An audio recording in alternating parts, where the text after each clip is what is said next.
প্রতিদিন শুনতে শুনতে কান ঝালাপালা হয়ে গিয়েছে যে বাংলাদেশ নাকি পৃথিবীর রোল মডেল উন্নয়নের জন্য। ইউরোপ আমেরিকার লোকজন বাংলাদেশ দেখে তারা অবাক হয়ে যাচ্ছে, এত উন্নয়ন আমাদের। আমরা কি বলবো, এখন আমাদের মরে যাওয়া ছাড়া কোনো ইয়ে নেই।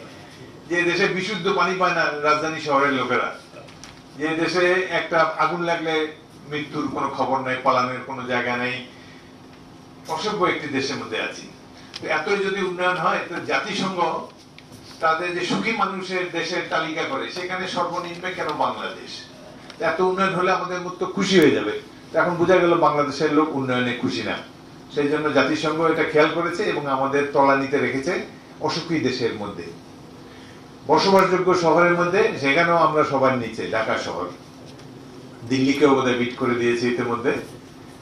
তো সব দিক দিয়ে আমরা নিচে, কিন্তু আওয়ামী লীগারদের মুখে আমরা উঁচু, আমরা বিশ্বের রোল মডেল।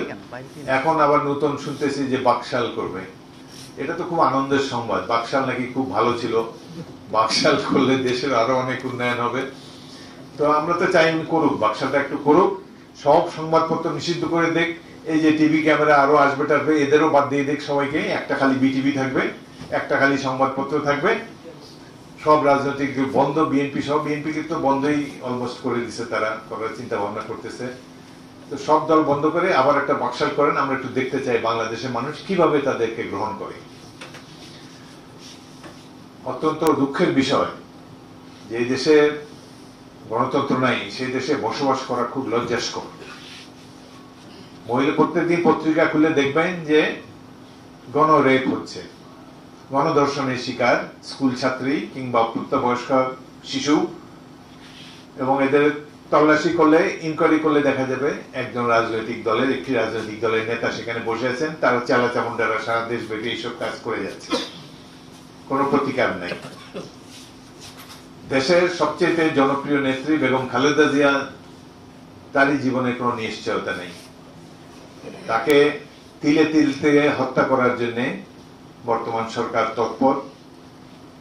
আমরা তো, আমার ডায়াবেটিস আছে, সপ্তাহে 2 দিন চেক করি ডায়াবেটিস, ব্লাড সুগার লেভেল কি।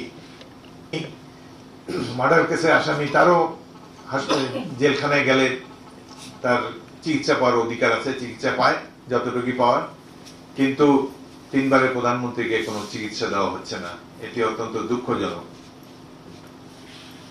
আপনি এখানে আজকে, আপনারা যারা এখানে উপস্থিত হয়েছেন, আপনারা এই দেশের সূর্য সন্তান। আপনাদের ত্যাগ তিতিক্ষার বিনিময়ে একটি স্বাধীন দেশ পেয়েছি। তো যুদ্ধটা আরো কিছুদিন, 2-1 বছর থাকা উচিত ছিল। এত তাড়াতাড়ি শেষ হয়ে যাওয়ায় স্বাধীনতার মূল্য অনুধাবন করতে পারে না দেশের মানুষ। আজকে যারা মুক্তিযুদ্ধের দাবিদার, বলতে দুঃখ লাগে যে 16 জন সচিব, তাদের সার্টিফিকেট ভুয়া প্রমাণিত হয়েছে। এই সরকার সচিব হিসাবে যাদের প্রমোশন দিয়েছে 16 জনই হলো ভুয়া মুক্তিযোদ্ধা। এটা একটা ব্যবসা। মুক্তিযোদ্ধা হতে পারলে লুটপাট করার একটা স্বাধীনতা পাওয়া যায়, রাষ্ট্রীয় কোষাগারে অর্থ অপচয় করা যায়, ব্যাংক লুট করা যায়, মানুষ হত্যা করা যায়, রেপ করা যায়, বিনা ভোটে, মিডনাইট ভোটে সংসদ সদস্য হওয়া যায়, সবকিছুই হওয়া যায়। একটা লুটপাটের স্বর্গরাজ্যে পরিণত হয়েছে আমাদের দেশ।